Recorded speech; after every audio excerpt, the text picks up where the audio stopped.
জেলাবাসীকে ধন্যবাদ, কৃতজ্ঞতা, শুভেচ্ছা, প্রণাম জানাই যে কেন্দ্রীয় বাহিনীর ঘেরাটোপের মধ্যে থেকে এখানে মানুষ গণতান্ত্রিকভাবে আমাদের দলের প্রার্থী জগদীশ বসুনিয়াকে নির্বাচিত করেছেন। মামাটি মানুষের নেত্রী মমতা বন্দ্যোপাধ্যায়ের প্রতি কুচবিহারবাসীর এই আস্থা এবং অভিষেক বন্দ্যোপাধ্যায়ের সেনাপতিত্বকে, তার কমিটমেন্টকে ভরসা করে মানুষ আমাদের প্রার্থীকে এখানে নির্বাচিত করেছিল 40,000 ভোটে। গতবার এই সিট আমরা 54,000 ভোটে হেরেছিলাম। 40,000 ভোটে আমাদের এই প্রত্যাবর্তন। যে জায়গাতে আমরা লড়েছি এখানে 7টার মধ্যে 5টা বিধানসভা বিজেপি ছিল, দুটোতে আমাদের এমএলএ ছিল, একটা বাই ইলেকশনে জিতেছিলাম। কুচবিহারের মানুষের এই রায়কে বিজেপি ক্রিমিনালরা মেনে নিতে পারছে না। বিজেপির যে ক্রিমিনালরা হারলো তারা কিছু আর্মস মজুত করে রেখেছিল আজকের দিন থেকে, গতকাল রাত্রি থেকে সন্ত্রাস করার জন্য। সেই আর্মসগুলোকে ব্যবহার করতে শুরু করেছে। আজকে ডাওয়াগুড়ি আপনারা শুনলেন যে ভজনপুরে আমাদের কর্মীদের ওপর হামলা করা হয়েছে উইথ আর্মস এবং 3 জন ইনজিওর্ড, মেডিকেল কলেজে ভর্তি। মাথাভাঙা বিধানসভা ফুলবাড়িতে সেখানে আমাদের দলের কনভেনার বিনয় বর্মনকে অ্যাটাক করা হয়েছে। সে 4 ঘন্টা থেকে তার সেন্সলেস। এখন আরও 2 জন ফালাকাটা হসপিটালে, সুপার স্পেশালিটি হসপিটালে ভর্তি আছে। আমরা রেজাল্টের 7 দিন আগে থেকে সর্বত্র শান্তির বার্তা পাঠিয়েছি যে কেউ কোথাও কোনো রকম অশান্তির মধ্যে যুক্ত হবেন না, মিছিল করবেন না, বিজয় মিছিল করবেন না, পটকা ফাটাবেন না। আমরা কিন্তু জিতব। কোচবিহারের মানুষের রায় পেয়েছি, আমরা জিতেছি। আমাদের দায়িত্ব আরও বেড়ে গেল, গ্রাম বাংলায় শান্তি রাখার জন্য। সেটা করা হচ্ছে। আগামী 1 মাস বিজেপির কর্মীরা কারা কারা জেলার কোন কোন বুথে এই বাড়াবাড়িটা করেন, আমরা আমাদের বুথের নেতাদের বলবো লিস্ট বানান। এই লিস্টটা আগে তৈরি হোক, জেলায় কোন কোন বুথে বিজেপি উচ্ছৃঙ্খলতার থামালো। আমরা 1 মাস পর প্রশাসন কি করে দেখে নিয়ে আমরা সাংগঠনিকভাবে যেভাবে গণতান্ত্রিকভাবে প্রতিরোধ গড়ে তোলা দরকার এদের বিরুদ্ধে সেটা আমরা করব। আমরা প্রথম আমাদের কুচবিহারের কুলদেবতা মদন মোহনের মন্দিরে আমরা পুজো দিয়ে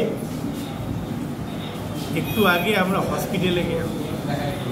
সত্যি আজকে অবাক লাগে যে জয়ী হয়েছি আমরা তৃণমূল কংগ্রেস, অথচ আমাদের কর্মীরা আজকে কুচবিহার হসপিটালে ভর্তি। বিজেপি আশ্রিত দুষ্কৃতীরা তাদেরকে সকালবেলায় বাজারে তাদেরকে ধরে ভজনপুরে এবং লতাপাতায় 2 জায়গায় আমাদের কর্মীদের উপর অত্যন্ত আক্রমণ করে। কিন্তু আমরা গতকাল থেকে জয়ের পরে কুচবিহার জেলার মানুষের কাছে শান্তি রক্ষা করার জন্য আমাদের তৃণমূল কংগ্রেসের কর্মীদের আমরা আহ্বান জানিয়েছি এবং কোথাও কোনো বিজয় মিছিল বা কোনো ধরনের মিছিল বা কোনো ধরনের আন্দোলন বা পথসভা আমরা আপাতত দলীয়ভাবে কর্মীদেরকে নিষেধ করেছি যে কোথাও এই মুহূর্তে বিজয় মিছিল করা যাবে না, দল যতক্ষণ আমরা ততক্ষণ না বলি। আমরা কুচবিহারের মানুষের শান্তি কামনা করি, কারণ আমরা নির্বাচনের সামনে বলেছি যে বিজেপি একটা গুন্ডারাজ কায়েম করেছিল কুচবিহার জেলায় 2019-এর পর। নির্বাচনের পরের দিন এভাবে গোটা কুচবিহার জেলা জুড়ে মানুষের উপর সন্ত্রাস করেছিল, অনেক বাড়িঘর ভাঙচুর করেছিল, অনেক বাড়িঘর লুট করেছিল। আমরা সেখান থেকে আমাদের দলীয় কর্মীদের আমরা সুস্থ এবং ঠান্ডা মাথায় মানুষের এই আশীর্বাদকে, মানুষের এইকে কৃতজ্ঞতা জানানোর জন্যে মানুষের পাশে গিয়ে তাদের দাঁড়াতে বলেছি। কোথাও কোনো অঘটন আমাদের কর্মীরা যাতে না ঘটায় আমরা কুচবিহারবাসীকে আশ্বস্ত করতে চাই যে বিজেপি যে কাজ করছে আমরা তার জন্য প্রশাসনকে বলবো পুলিশ ইমিডিয়েট অ্যাকশন নিক। পুলিশ যদি ইমিডিয়েট অ্যাকশন নিতে না পারে তাহলে আমরা বসে দলগত সিদ্ধান্ত নেব। বিজেপি যেন ভাবে না যে তৃণমূল কংগ্রেস আমরা চুপচাপ বসে আছি, ওরা আমাদেরকে একতরফাভাবে আঘাত করবে আর আমরা চুপচাপ করে বসে থাকবো। যদি সময় আসে, যদি মনে হয় যে আঘাতের পরিমাণ আরও বেশি হয়, তাহলে প্রত্যাঘাত করার অধিকার আমাদের আছে এবং সেই স্বাধীনতা আমাদের আছে। আমরা সেই জায়গায় এখনও যাচ্ছি না, আমরা এখনও মানুষকে বলছি এবং বিজেপির নেতৃত্বদের বলবো অবিলম্বে এটাকে যদি বন্ধ না করায় তাহলে ওরাই বিপদে পড়বে। কারণ কুচবিহার জেলায় ওরা জিতে আমরা জিতেছি এবং আমাদের লোক বেশি বলেই কুচবিহার জেলায় আমরা কিন্তু জয়ী হয়েছি।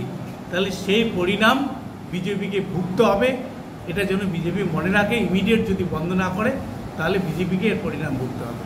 আমি আপনাদের মাধ্যমে এই কথাটা মিডিয়ার মাধ্যমে জানাতে চাই যে কুচবিহারের শান্তি যাতে কখনো তাকে বজায় থাকে, ইমিডিয়েট প্রশাসন সে ব্যবস্থা গ্রহণ করে।